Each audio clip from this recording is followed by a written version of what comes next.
கிருஷ்ணார்ப்பணம். எங்கள் ஊர் காஞ்சிபுரத்திற்கு அருகிலுள்ள மதுரமங்கலம் கிராமம்.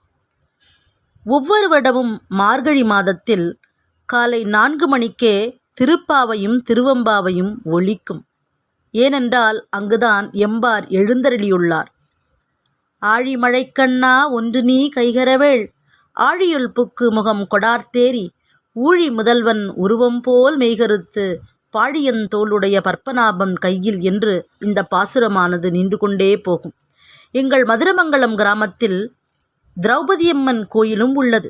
மிக விமர்சையாக 18 நாள் மகாபாரத திருவிழா நடைபெறும். மதியம் 2 மணிக்கு பாரத பிரசங்கம் தொடங்கும். கேட்பதற்கு 2 காதுகள் போதாது.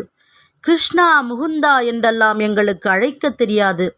நாங்கள் எல்லோரும் கிருஷ்ணன் என்றுதான் அழைப்போம். கிஷ்டா கிஷ்டா என்றால் கிருஷ்ணன் ஓடி வருவான்.